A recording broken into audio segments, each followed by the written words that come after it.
What is the world's biggest fashion retailer? No, it is not LVMH or H&M. It is Inditex. You may not even have heard of it. This is a Spanish group. It is home to brands like Massimo Dutti, Bershka, and Zara, which of course is a household name. Zara is the oldest and biggest brand of Inditex. Think of it as an engine hauling its parent company, an engine which shows no signs of halting. Inditex has posted a record profit of $1.77 billion in the third quarter. This is a 6% increase from the same period last year. Sales have touched about $10 billion, and this is arguably a fruit of Zara's labors. The brand has opened larger stores, invested in better logistics, and launched a new collection with a supermodel. Zara has managed to edge out rivals like H&M and Shein, and it expects a bigger boost in sales this Christmas season. So if you too plan to browse the rails at Zara and pick out some lumpy blue sweater, know that the sweater is not just blue, it is not turquoise, it is not lapis, it is actually cerulean. And it was probably handpicked by an 88-year-old grandfather in northern Spain. I'm talking about Amancio Ortega. He founded Zara in 1975.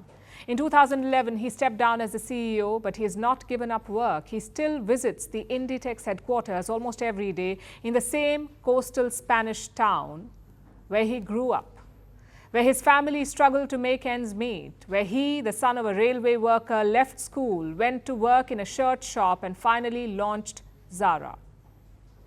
The brand was built up from humble beginnings. So what made Zara the Zara it is today? And what can we learn from this story?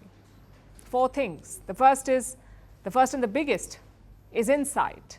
Ortega noticed that retailers took a lot of time to bring new fashion to stores. By the time the product arrived in stores, shoppers wanted something different altogether. So Ortega invented retail secret sauce. In the late 1990s, he radically shortened turnaround time. He pioneered quick, custom-made retailing, and Zara birthed fast fashion. It transformed from a tiny store in a European corner to a global powerhouse with more than 2,000 stores the world over, manufacturing more than 450 million items a year, delivering items to stores twice a week, and translating trends into products in less than 2 weeks. They do in 2 weeks what most clothing giants do in months. Of course, there are also other factors at play like quality, pricing, and design. The quality has not been great. The prices have hovered between low and moderate, and the designs have remained controversial. Inditex denies that it copies other designers. But visit a Zara store and you may be reminded of the likes of Prada, Alexander Wang, and Balmain. And that's the second reason. These factors combined make Zara what experts call Armani at moderate prices. It has helped Zara tap a niche. With barely any advertising, at least not in the traditional sense, they don't advertise. Marketing at Zara is about real estate. And that's the third reason for its growth. The company invests heavily in its stores, in their beauty and historical appeal, and in the right location. So if you find Gucci and Prada stores, Zara may be close by.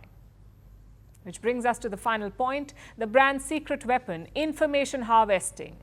It's almost like a spy network. All of Zara's stores are digitally linked to the headquarters. Stores monitor what sells. They transmit this information, and teams can access this data in real time. So if a sweater is a success, within days you will see stores flooded with variations of it. Basically, think Zara, think lightning fast. But this comes at a price, a looming environmental crisis. The fast fashion industry produces 10% of the world's greenhouse gases. It uses enormous amounts of water and overproduces clothing. But 85% of these clothes are thrown away every year, and less than 1% are recycled. Zara is the crown jewel of this industry. Over the past few years, it has faced immense backlash over it. So Zara has tried making amends, like the bare minimum paper bag mandates, the rare clothing donation bins in stores, and the lofty promises of only selling sustainable clothes next year onwards. That's ambitious for a company profiting from quick, cheap clothes. Can Zara enjoy the same success? Can it sell clothes at the same pace without being a sellout? Yes, we'll find out in a few days.